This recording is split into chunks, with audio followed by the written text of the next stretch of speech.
Good morning all of you. BSc final में physical chemistry की unit first quantum mechanics वो चल रही थी और इसके अंदर हम पढ़ेंगे। पीछे वाली क्लास में हम वेव फंक्शन की प्रॉपर्टीज हैं वो हमने पीछे वाली क्लास में पढ़ ली थी।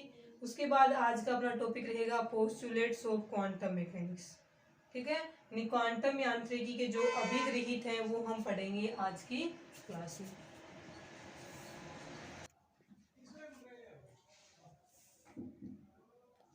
तो सबसे पहले इसके अंदर आएगा पोस्टुलेट ऑफ क्वांटम मैकेनिक्स। तो इसके 5-6 पोस्टुलेट हैं। सबसे पहले देखिए इसमें फर्स्ट पोस्टुलेट, इसके अंदर आएगा कि हम किसी भी सिस्टम की, तो फर्स्ट पोस्टुलेट में रहेगा कि किसी भी सिस्टम की जो स्टेट है, अवस्था है, उसकी व्याख्या हम एक फंक्शन के द्वारा की जाती है जिसे हम स्टेट फंक्शन कहते हैं। तो इसमें फर्स्ट लाइन में, फर्स्ट पोस्टुलेट में लिखा जाएगा कि किसी भी सिस्टम की अवस्थाओं की, किसी तंत्र की अवस्थाओं की व्याख्या एक फंक्शन के द्वारा की जाती है और वह फंक्शन उस सिस्टम के निर्देशांक यानी कोऑर्डिनेट्स और समय का फलन होता है। इस कारण से उसे हम स्टेट फंक्शन कहते हैं। ठीक है, तो किसी सिस्टम की अवस्था की व्याख्या एक फंक्शन के द्वारा की जाती है जो कि उस सिस्टम के कोऑर्डिनेट्स यानी निर्देशांक और टाइम का, समय का फंक्शन होता है। इस कारण से उसे अवस्था फलन कहा जाता है और इसे साइन से प्रदर्शित करेंगे। और ये एक प्रकार का कॉम्प्लेक्स फंक्शन या जटिल फलन होता है। क्या होगा? ये कॉम्प्लेक्स फंक्शन होता है। इसकी वैल्यू रहेगी यू, अक्ष, वाई, जेड, तीनों निर्देशांक हैं और टी किसको बता रहा है? समय को बता रहा है। तो इसमें एक्स वाई जेड और टी प्लस में आयोटा वी, अक्ष, वाई, जेड और टी, ये लिखेंगे हम इसको। आगे समझ में?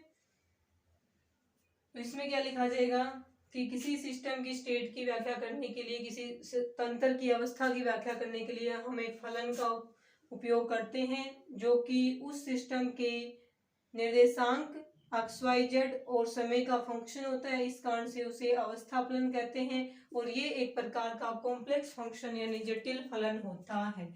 अब इसकी वैल्यू कितनी रहेगी? Sine equal to u, x y z तीनों निर्देशांक को बता रहे हैं, टी यहाँ पे टाइम को बता रहे हैं। इसको एक नंबर समीकरण से लिख दिया। एक नंबर समीकरण में जो यू और वी लिखे हुए हैं वो क्या है? रियल यानी वास्तविक है। वास्तविक क्या है? ये फंक्शन है, ये वास्तविक फंक्शन रहेंगे यहाँ पे। और साइन क्या होता है? इमेजिनरी फंक्शन होता है। तो यू और वी साइन फंक्शन है। एक्स वाई जेड ये तीनों ही क्या है? कोऑर्डिनेट्स या निर्देशांक हैं। और आयोटा जो लिखा हुआ है उसकी वैल्यू होती है -1, रूट -1। अब यहाँ पे हमने लिखा है कि ये एक कॉम्प्लेक्स फंक्शन होता है, जटिल फलन होता है। तो इसका मतलब क्या होता है कि जब हम इस साइन का कॉम्प्लेक्स कॉन्जुगेट बनाएंगे, जटिल संयुग्मन बनाएंगे, तो कॉम्प्लेक्स कॉन्जुगेट, इसका कॉम्प्लेक्स कॉन्जुगेट है उसको साइन स्टार से लिखेंगे। और इसमें और इसके कॉम्प्लेक्स कॉन्जुगेट में चेंज क्या होता है? बिल्कुल थोड़ा सा चेंज होता है, बाकी सेम रहेगा। तो यहाँ तक सेम है, केवल आयोटा के आगे क्या लग जाएगा? माइनस लग जाएगा। तो माइनस आयोटा वी, अक्ष, वाई, जेड और टी, ये रहेगी 2 नंबर समीकरण। तो कॉम्प्लेक्स कॉन्जुगेट है तो इस साइन का क्या बनेगा? एक जटिल संयुग्मन बनेगा। जटिल संयुग्मन को इसके स्टार से दर्शाएंगे, साइन स्टार है। साइन और साइन स्टार में यानी कोई भी फलन है और उसका जो कॉम्प्लेक्स कॉन्जुगेट होता है उसमें केवल क्या फर्क होता है कि नॉर्मल जो फंक्शन होता है उसमें जहां भी आयटा लगा हुआ है उस आयटा के आगे का साइन चेंज करना होता है। यदि इसमें यहाँ माइनस होता तो इसके कॉम्प्लेक्स कॉन्जुगेट में यहाँ हम क्या करते? प्लस करते। केवल आयोटा के साइन, आयोटा का जो साइन है उसमें चेंज करना है, बाकी वैल्यू क्या रहेंगी? सेम रहेगी। तो इसका जो कॉम्प्लेक्स कॉन्जुगेट है वो क्या रहेगा? इस प्रकार से रहेगा। तो नीचे हम लिख देंगे कि साइन स्टार क्या है यहाँ पे, तो ये रहेगा कॉम्प्लेक्स कॉन्जुगेट ऑफ साइन, यानी साइन का जटिल संयुग्मन क्या होगा? साइन स्टार होगा, जिसे समीकरण नंबर 2 की सहायता से प्रदर्शित किया जाएगा। अब देखिए इसके अंदर इन दोनों का जो गुणनफल करें, दोनों एक जैसे ही है, सेम है, केवल यहाँ आयटा की वैल्यू में चेंज किया। तो साइन स्टार इसका मतलब है कि यहाँ पे हम क्या करें, साइन का वर्ग करें। जब किसी फंक्शन को स्वयं उसी फंक्शन से गुणा करेंगे तो उस फंक्शन का वर्ग प्राप्त होगा। तो यहाँ पे क्या आएगा, अपने इन दोनों का आपस में गुणा करेंगे तो ये स्क्वायर के रूप में आएगा, u square x y z t इस पूरे का स्क्वायर। इसका प्लस माइनस क्या होता है, प्लस माइनस माइनस रहेगा, प्लस माइनस माइनस रहेगा, आयोटा आयोटा आयोटा स्क्वायर रहेगा। और आयोटा स्क्वायर है ना, आयोटा की वैल्यू तो क्या होती है -1 रूट में, और आयोटा स्क्वायर की वैल्यू क्या होती है -1 इंटू में रूट में -1। तो -1 रूट वाला मिलके क्या बनाएगा, प्लस का 1 बनाएगा। तो आयोटा स्क्वायर की वैल्यू क्या रहेगी, सॉरी -1 रहेगी, माइनस में आएगा। अब इसके स्क्वायर को हम इस प्रकार से लिखें, इससे ये कैंसिल हो गया, बच गया क्या -1। तो आयोटा स्क्वायर क्या रहेगा, -1 रहेगा। यहाँ पे हम क्या लिखेंगे, आयोटा स्क्वायर की वैल्यू लिख दें -1। तो माइनस माइनस क्या हो जाएगा, प्लस हो जाएगा, प्लस हो जाएगा। 1 लिखने की जरूरत ही नहीं है, सीधे क्या लिखेंगे, v square x y z t. तो किसी भी फंक्शन और उसके कॉम्प्लेक्स कॉन्जुगेट का जो गुणनफल होता है उसको इस प्रकार से प्रदर्शित किया जाएगा, और ये बनेगी आपकी 3 नंबर समीकरण। ये सारा लिखा जाएगा इसमें फर्स्ट पोस्टुलेट के अंदर। उसके बाद देखें इसके अंदर सेकंड पोस्टुलेट क्या रहेगा।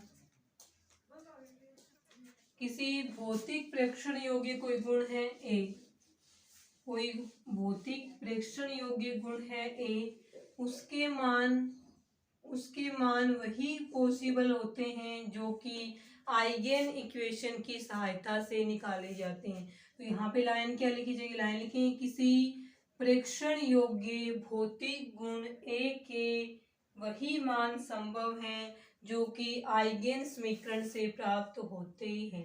किसी प्रेक्षण योग्य भौतिक गुण ए के वही मान संभव हैं जो कि आइगेन समीकरण से प्राप्त होते हैं। अब आइगेन समीकरण क्या रहेगी, A cap F X is equal to K F X. ये क्या होती है, आइगेन समीकरण, पहले ही पढ़ चुके हैं, आइगेन वैल्यू आइगेन मान। तो इसमें क्या आइगेन वैल्यू आइगेन मान में क्या आएगा कि यदि किसी ऑपरेटर को किसी फंक्शन के साथ में क्रिया करवाई जाती है तो रिजल्ट के रूप में यदि हमें किसी कांस्टेंट वैल्यू के साथ वही फंक्शन फिर से प्राप्त होता है तो उस वैल्यू को हम आइगेन वैल्यू, पहले बता चुके हैं, वैल्यू को आइगेन वैल्यू और उस फंक्शन को हम आइगेन फंक्शन कहते हैं। तो यहाँ पे ये जो प्रेक्षण योग्य भौतिक गुण है ए, उसके वही मान संभव होंगे जो यहाँ के कांस्टेंट वैल्यू के रूप में आएंगे। ये अब आइगेन वैल्यू है, ये आइगेन फंक्शन है, तो ये पूरी समीकरण है वो क्या कहलाएगी, आइगेन इक्वेशन या आइगेन समीकरण कहलाती है। तो क्वांटम मैकेनिक्स का जो सेकंड पोस्टुलेट है उसमें लिखा जाएगा, किसी प्रेक्षण योग्य भौतिक गुण ए के वही मान संभव है जो कि आइगेन समीकरण से प्राप्त होते हैं। अब आइगेन समीकरण कौन से रहेगी, तो इसमें क्या लिखा जाएगा, किसी भी जब किसी ऑपरेटर को किसी फंक्शन के साथ में गुणा करवाया जाता है या क्रिया करवाई जाती है तो रिजल्ट के रूप में यदि हमें किसी कांस्टेंट वैल्यू के साथ में वही फंक्शन फिर से प्राप्त होता है तो उस कांस्टेंट वैल्यू को आइगेन वैल्यू और उस फंक्शन को आइगेन फंक्शन कहते हैं। और ऐसा जिसमें हो यानी आइगेन वैल्यू आइगेन फंक्शन प्राप्त हो रहे हों तो उस समीकरण को हम आइगेन इक्वेशन या आइगेन समीकरण कहेंगे। और इस समीकरण में जो k की कांस्टेंट वैल्यू प्राप्त होती है केवल वही मान किसी प्रेक्षण योग्य भौतिक गुण के होते हैं, इसके अलावा जो मान होंगे वो सही प्राप्त नहीं होते हैं। इसके बाद में इसमें नेक्स्ट तीसरा पोस्टुलेट है क्वांटम मैकेनिक्स का, वो क्या रहेगा, तो उसमें लिखा जाएगा तीसरे पोस्टुलेट में, किसी भी प्रेक्षण योग्य भौतिक राशि है उसके लिए हर्मिटियन ऑपरेटर को निम्न प्रकार से परिभाषित करेंगे। यानी एक ऑपरेटर है एक है, वो हर्मिटियन ऑपरेटर है या नहीं इसे हम निम्न प्रकार से परिभाषित करेंगे। यदि ये साइन एन मान लें और एक है साइन एम मान लिया ठीक है। और ये D2 का मतलब dx dy dz तीनों कोऑर्डिनेट एक साथ है, 3D की बात चल रही है। और इसको हम क्या करें, इसको इस प्रकार से लिखेंगे sine m a cap sine n D2, ये वाला है। तो इसमें क्या लिखा जाएगा, किसी प्रेक्षण योग्य भौतिक राशि के लिए एक हर्मिटियन ऑपरेटर होता है। प्रत्येक प्रेक्षण योग्य भौतिक राशि के लिए एक हर्मिटियन ऑपरेटर रहेगा और सभी भौतिक राशियों का हर्मिटियन ऑपरेटर क्या रहेगा, अलग अलग होता है। तो किसी प्रेक्षण योग्य भौतिक राशि के लिए एक हर्मिटियन ऑपरेटर होगा। और हर्मिटियन ऑपरेटर क्या होता है, तो इसमें लिखा जाएगा कि एक ऑपरेटर ए कैप को हम हर्मिटियन ऑपरेटर कहेंगे यदि वो निम्न कंडीशन को फॉलो कर रहा हो। तो एक हर्मिटियन ऑपरेटर की डेफिनेशन में क्या लिखेंगे कि एक ऑपरेटर ए कैप को हम हर्मिटियन ऑपरेटर कहेंगे यदि वह निम्न कंडीशन को फॉलो कर रहा हो। ठीक है, तो एक हर्मिटियन ऑपरेटर मान लीजिए ए कैप को हम हर्मिटियन ऑपरेटर मानेंगे, कब मानेंगे, जब ये निम्न कंडीशन को फॉलो कर रहा हो। तो यहाँ पे हमने क्या लिखा है, साइन एन और साइन एम है, इन दोनों की केवल जगह चेंज की है। यानी साइन एम को एक बार पहले लिख देंगे, यहाँ पे साइन एन इसकी जगह लिखेंगे। और इन दोनों का यानी इन दोनों की जगह चेंज करने से इस पूरे की वैल्यू और इस पूरे की वैल्यू सेम रहती है। तब हम क्या कहेंगे कि यहाँ पे जो ये ऑपरेटर है ए कैप वो क्या रहेगा, हर्मिटियन ऑपरेटर होगा, हर्मिटियन ऑपरेटर होगा। थर्ड में क्या लिखा जाएगा कि प्रत्येक भौतिक राशि के, प्रत्येक प्रेक्षण योग्य भौतिक राशि के लिए एक हर्मिटियन ऑपरेटर होता है। और किसी ऑपरेटर ए कैप को हम हर्मिटियन ऑपरेटर कहेंगे यदि वह निम्न कंडीशन को फॉलो कर रहा हो। कंडीशन ये रहेगी, साइन एन और साइन एम की जगह चेंज करने पे भी यदि दोनों की वैल्यू सेम रहेगी तो हम कहेंगे कि यहाँ पे ए कैप क्या है, हर्मिटियन ऑपरेटर कहा जाएगा। ये रहेगा इसमें क्वांटम मैकेनिक्स का थर्ड पोस्टुलेट। इसके बाद में फोर्थ पोस्टुलेट देखें। इसके अंदर फोर्थ में क्या आएगा कि एक प्रेक्षण योग्य गुण है ए, किसी फोर्थ में क्या लिखा जाएगा, किसी प्रेक्षण योग्य गुण ए के प्रत्याशा मान उसके तरंग फलन पे निर्भर करते हैं। ऐसे साइन लगा दिए जाए ना तो उसको हम क्या बोलते हैं, प्रत्याशा मान बोलते हैं। तो किसी भी प्रेक्षण योग्य भौतिक गुण ए के प्रत्याशा मान है वो तरंग फलन पे निर्भर करते हैं और उसे निम्न प्रकार से दिया जाएगा, तो sign A cap sine star और D2। ठीक है, तो इसमें लिखा जाएगा किसी प्रेक्षण योग्य गुण ए के प्रत्याशा मान उसके वेव फंक्शन या तरंग फलन पर निर्भर करते हैं जिन्हें निम्न प्रकार से ज्ञात किया जा सकता है। तो ए के प्रत्याशा मान है, दोनों साइड ऐसे साइन लगाने, 0 से लेके इनफाइनाइट तक साइन, इसका कॉम्प्लेक्स कॉन्जुगेट रहेगा साइन स्टार। और D2 का मतलब क्या है कि dx प्लस में dy प्लस में dz तीनों को एक साथ में लिखा है। तो किसी प्रेक्षण योग्य गुण ए के प्रत्याशा मान तरंग फलन पर निर्भर करते हैं और उसे निम्न समीकरण की सहायता से ज्ञात किया जा सकता है।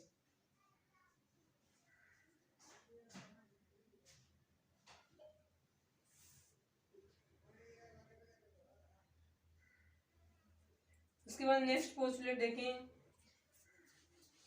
5 नंबर पोस्टुलेट क्या रहेगा इसमें,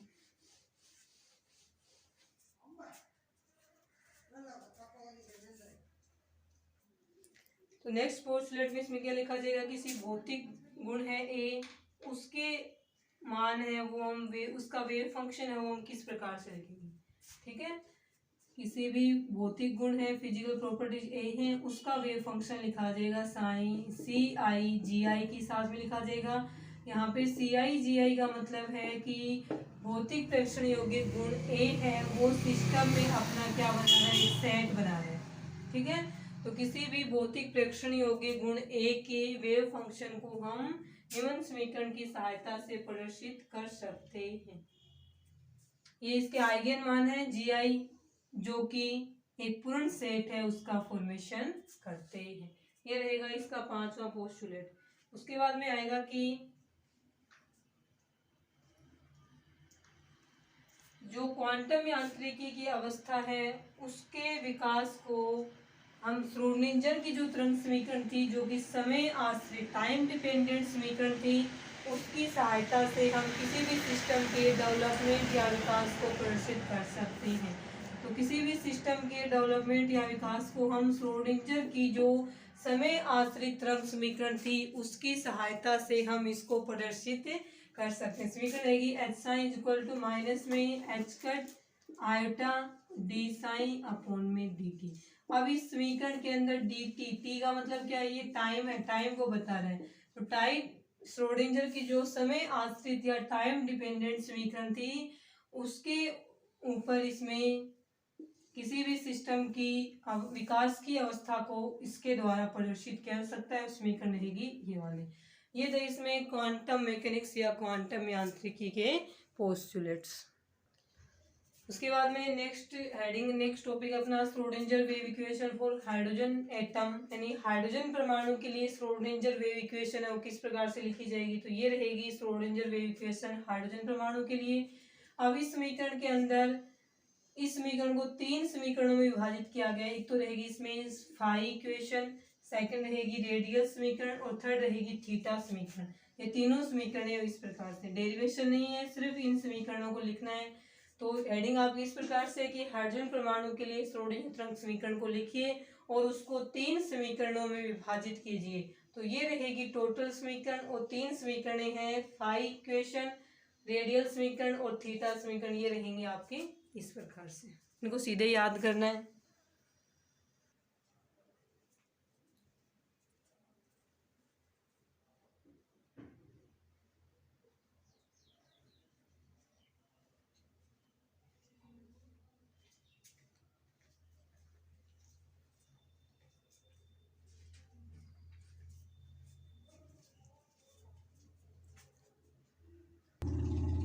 उसके बाद में नेक्स्ट टॉपिक है वो रहेगा अपना particle in 1D box. Particle in 1D box, एक विमीय बॉक्स में जो कण उपस्थित होते हैं उस कण के लिए श्रोडिंगर तरंग समीकरण किस प्रकार से लिखी जाएगी, उसकी एनर्जी, उसका वेव फंक्शन है, ये सब किस प्रकार से लिखे जाएंगे वो हम पढ़ेंगे कल की क्लास में। तो कल का टॉपिक रहेगा पार्टिकल इन 1D बॉक्स और उसके साथ में एक टॉपिक और है क्वांटम नंबर्स और उसकी इम्पोर्टेंस। ये दोनों टॉपिक हम कल की क्लास में पढ़ेंगे।